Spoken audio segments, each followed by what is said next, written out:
다니엘 기도회가 이번 주 화요일까지 진행되고 있는데요. 많은 분들이 나와서 또 말씀을 통해서 간증을 통해서 우리가 큰 은혜를 받고 있습니다.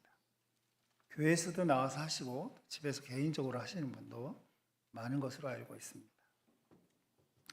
그 중에 얼마 전에 그 조혜련 그 연예 우리가 알고 있는 개그우먼인 조혜련 집사님이 나와서 간증을 했는데 그 어머니의 이야기를 제가 들으면서 참 생각할 것이 많다 그런 생각이 들었어요. 이분은 이제 저는 잘 몰랐는데 딸이 많은 집이더라고요. 이제 우리 어르신들은 이제 아들이 최고라고 생각하는 그런 시대에 살으셨으니까 뭐 아들 낳는 것이 뭐 가장 소중한 것이었죠. 이 조혜련 집사의 어머니도 이제 뭐 그런 세대에 살고 있었으니까 아들을 낳으려고 그렇게 이제 애를 쓰셨는데 계속해서 딸만 낳는 7명인가 하여튼 8명인가를 딸을 낳고 마지막에 아들을 낳았다고 하더라고요. 근데 저는 이제 그 어머니의 삶을 보면서 그 간증에 보면 이제 조혜련 집사가 그런 이야기를 하더라고요. 딸들에게 이제 사실은 이제 어떻게 보면 아들이고 딸이고 태어난 사람들은 다 소중하잖아요. 그런데 딸이 상대적으로 이렇게 좀 차별받는 세상에 태어나서 그렇지 않아도 차별을 받는데 그 어머니가 딸에게 굉장히 저주스러운 말을 계속 이렇게 하셨더라고요. 별 볼 일 없다. 아들이 아닌 너네들은 다 별 볼 일 없다. 뭐 이런 식으로 이제 물론 본인의 아픔을 이야기하셨겠죠. 그러면서 사실은 어떻게 보면 이제 딸들한테 미안한 거잖아요. 그게 우리도 보면 이제 뭐 심지어 딸들 이름 지을 때도 보면 막 아들을 이 딸 자체로 소중한 건데 그 다음에 태어난 어떤 아들을 기원하면서 딸의 이름을 막 짓고 그런 정말 어떻게 보면 좀 한스러운 일들이 우리나라에 많았단 말이죠. 근데 이 어머님이 역시 또 조혜련 세자에게도 그렇게 거의 저주에 가까운 말들을 퍼부으면서 그렇게 사셨더라고요. 그러니까 사실은 굉장히 그 가정이 어두운 거죠. 분위기가 어둡고 지금이야 뭐 분위기가 다 바뀌어가지고 지금은 아들을 연거푸 나면 막 울잖아요. 그렇죠? 막 하나님 나한테 왜 이러십니까? 그러면서 세상이 바뀌어서 그렇죠. 근데 아들이고 딸이고 구별하면 안 되는 거예요. 아들을 좋아하는 것도 다 자기를 위해서 좋아하는 거고요. 자기의 노년을 책임져 줄 아들을 생각하기 때문에 아들을 좋아해요. 지금 딸을 좋아하는 이유도요. 이제는 실제로 노년을 책임져 주는 게 아들이 아니라 딸이라는 걸 알게 돼서 딸을 소중하게 여기는 것뿐이라고 저는 생각해요. 굉장히 이기적인 겁니다. 근데 우리에 상관없이 그냥 아들이고 딸이고 정상적으로 태어났든 장애를 갖고 태어났든 우리의 자녀들은 하나님이 주신 선물이고 다 귀한 사람들이죠. 그래서 내가 할 수 있는 최고의 어떤 대우를 받으면서 밝고 옳게 그렇게 자라게 하는 것이 이제 부모의 책임이라고 생각하는데 이 조혜련 집사의 어머니는 이제 그러지 못한 그런 인생을 사셨더라고요. 그리고 본인도 행복하지 못했어요. 당연히 행복하지 못했죠. 보니까 77세에 소변줄을 늘 몸에 이제 달고 사셔야 되는 뭐 심령이 편하지 않으니까 몸도 얼마나 많이 망가졌겠습니까. 그래서 그렇게 사시던 분이었더라고요. 하나님 기적을 일으키셔서 그 가정에 이제 복음화 바람이 기적과 같이 불었어요. 그래서 그 어머니도 이제 예수님을 믿게 되는데 예수님을 믿고 나서 특이한 것이 이제 하나님의 말씀을 굉장히 가까이 했어요. 몇 개월 만에 하나님의 말씀을 완전히 다 읽었다. 그래서 계속 이제 그 말씀을 읽는데 성경을 사독한 후에 뭐 자세한 내용은 소개하지 않아서 모르겠는데 성경을 4번 읽고 나서 소변줄을 뗐다 그래요. 몸이 건강해졌다. 심령이 밝아지면서 하나님의 은혜를 알게 되고 그 마음속에 감사함이 있습니다. 몸이 건강해지는 거예요. 저는 이분을 보면서 이 조혜련 집사의 어머님을 보면서 사람이 똑같이 살아가고 있는 것 같지만 하나님의 은혜를 아는 사람과 하나님의 은혜를 모르는 사람의 삶은 너무나도 많이 차이가 나는구나 하는 것들을 느꼈어요. 사람은 정말 존귀한 존재거든요. 여러분 생각해 보세요. 천사나 귀신들은요, 우리보다 초월적인 능력을 갖고 있는 것 같지만 몸이 없어요. 보이지가 않습니다. 그리고 우리가 보는 우리가 기르는 반려견으로 기르는 개나 고양이는 그들에게도 혼은 있겠죠. 왜냐하면 성경에 보면 그들이 죽으면 혼은 땅속으로 내려간다고 했으니까, 우리는 하늘로 올라가고 그것들은 땅속으로 내려간다고 했으니까 그 몸을 움직이는 혼은 아마 존재할 거라고 생각해요. 물론 영생의 존재는 아니죠. 그런데 그 짐승들에게는요, 영이 없어요. 영이. 이제 혹시 신학적으로 목사님 삼분서를 주장하시는 겁니까? 그렇게 말하면 그런 게 아니고요. 짐승들은 사실은 몸밖에 없는 거예요. 우리가 말하면. 근데 사람만 유일하게 몸도 있고 영도 있는 존재인 거예요. 왜냐하면 하나님께서 우리의 몸을 창조하시고, 우리도 똑같이 흙으로 만들어져 있어요, 몸은. 근데 흙으로 만드신 후에 하나님께서 우리 코에 생명을 불어 넣으셨거든. 이게 이제 영을 불어 넣으셨다. 그러니까 특별한 창조물이 된 거죠. 그래서 사람은 정말 귀한 존재인 거예요. 그 자체로, 이 세상에 태어났다는 것 자체로 가난하든 아니면 연약하든 그런 거 상관없이 우리는 몸도 있고 영혼도 가지고 있는, 영도 가지고 있는, 어떤 것도 그것을 따라올 수 없는 그런 존재로 사람이 하나님처럼 창조된 거거든요. 그래서 우리가 이것을 잘 이해하지 못하면 하나님의 은혜를 모르게 되고, 하나님의 은혜를 모르는 사람들은 짐승하고 사는 게 똑같아요. 자기가 원하는 거 하고, 먹고 싶은 거 하려고 하고, 좋으면 좋아하고, 싫으면 싫어하고. 근데 하나님의 은혜를 알게 되면 달라지게 돼요. 우리가 어떻게 이 세상에 오게 됐고, 하나님이 우리에게 어떤 계획을 갖고 계시고, 앞으로 이 세상은 어떻게 진행될 것인가에 대한 통찰력을 우리가 갖게 돼서 우리 자신을 다르게 보고 또 다른 사람들도 다르게 보는 것입니다. 우리가 전도서를 읽어보면, 이 전도서는 원래 처음에는 성경에서 빼려고 했던, 정경 66권 중에서 빼려고 했던 두 개의 책이 있었는데 그 중에 하나예요. 하나는 이제 이 전도서고 하나는 야고보서입니다.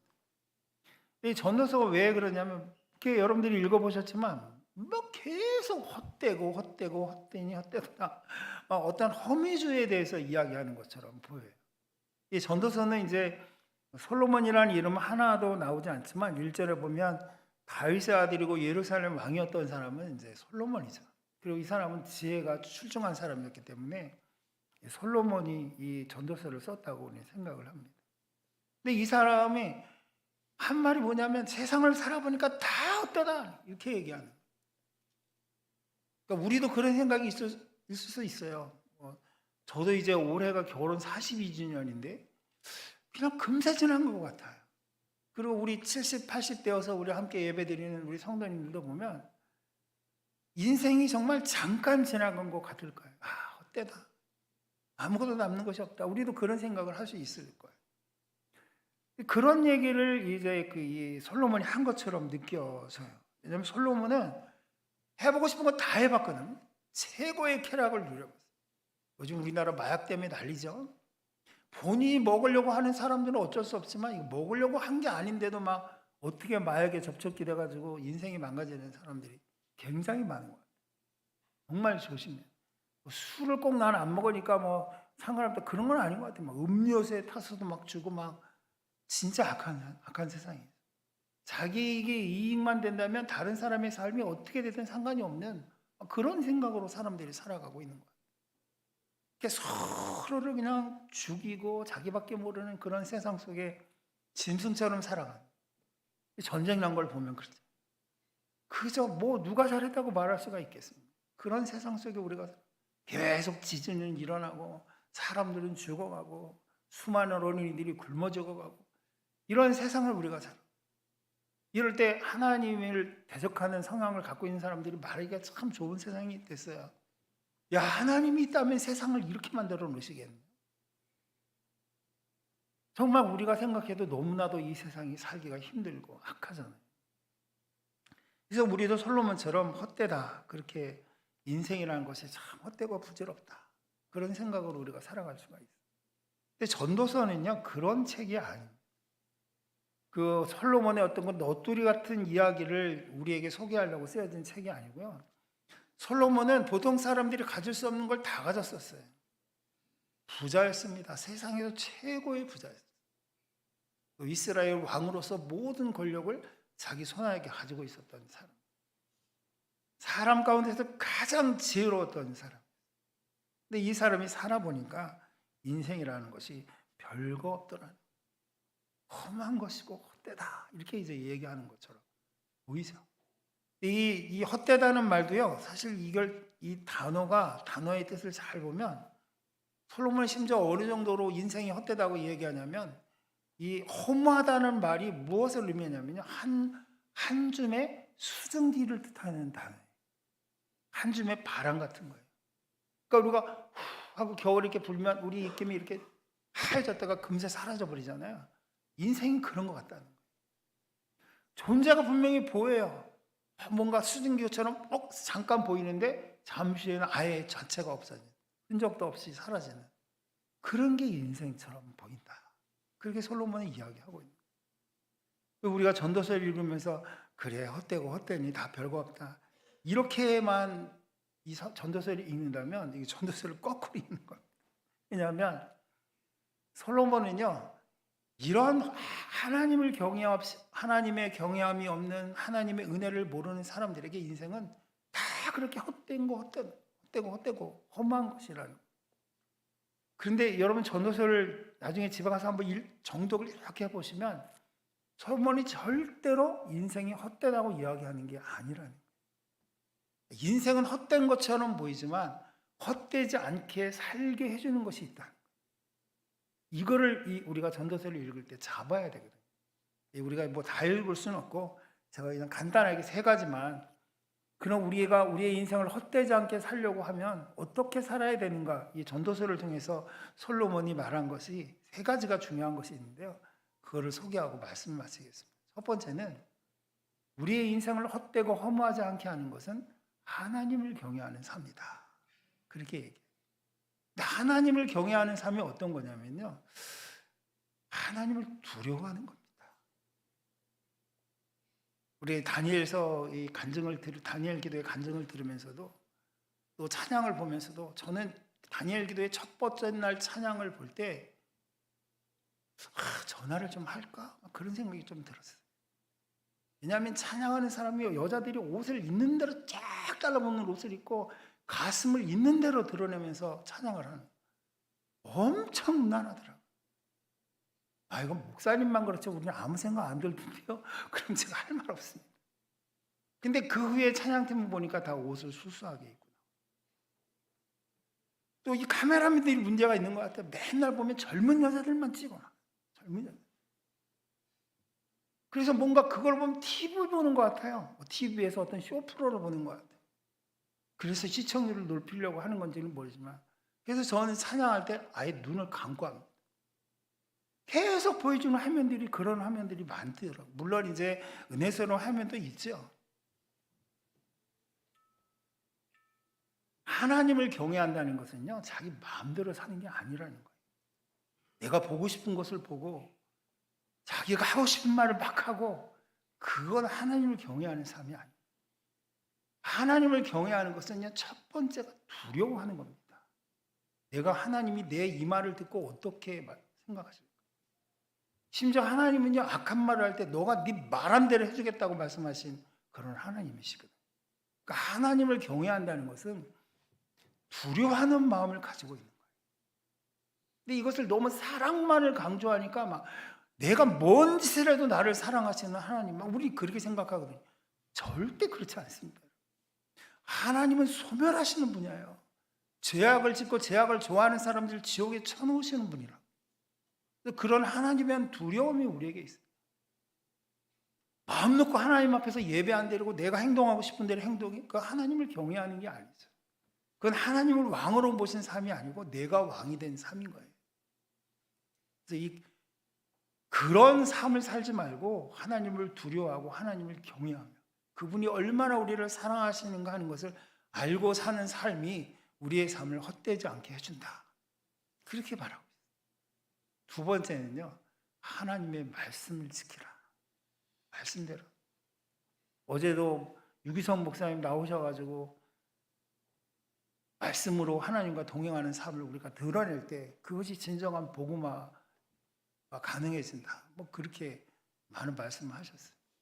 유기성 목사님이 이제 에큐메니칼 운동을 하면서 WCC까지 막 이렇게 포용해가지고 사실 이제 좀 문제가 되긴 했죠. 지금. 근데 그분의 진정한 마음은 뭐냐면 하나님의 우리가 말씀대로 살지 않으면서 하나님의 자녀라고 하지 말자는 거예요. 내가 주님이 우리 안에 계시고 주님이 우리 안에 계시고 우리가 주님 안에 계신다는 것은 내가 주님처럼 내가 내 삶을 살아야지 되는 것인데 그게 우리 없다는 거예요.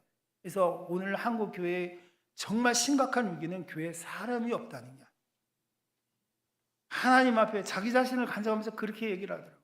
하나님의 말씀과 자신의 괴리된 삶을 차이가 있잖아요. 하나님의 말씀이 이렇게 살라고 말씀하시면 나는 이렇게 살고 있어요. 근데 이만큼 차이가 있잖아요. 근데 이 차이를 아파하지 않는 거예요. 문제 삼지 않는 거예요.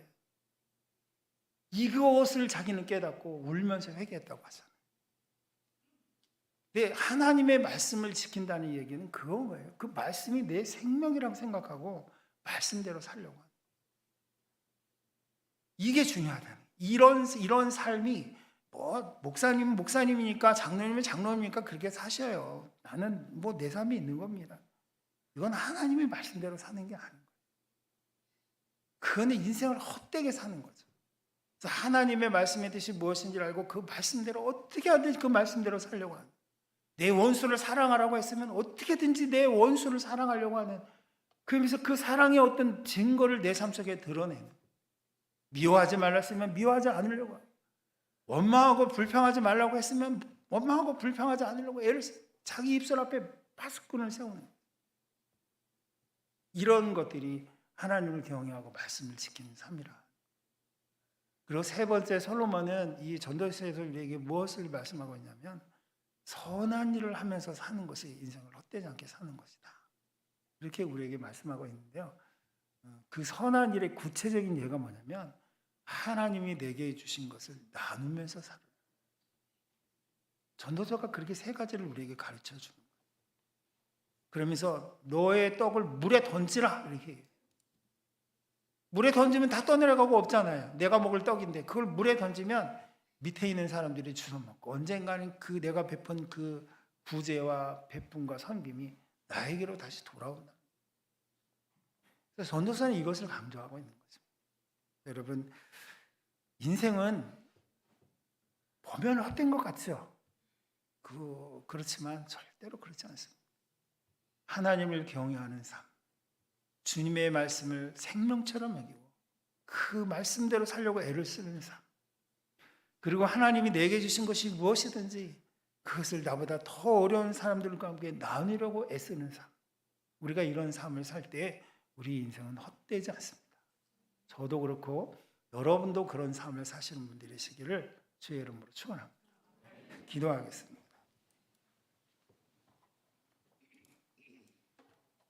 (2023년) 추수감사주일에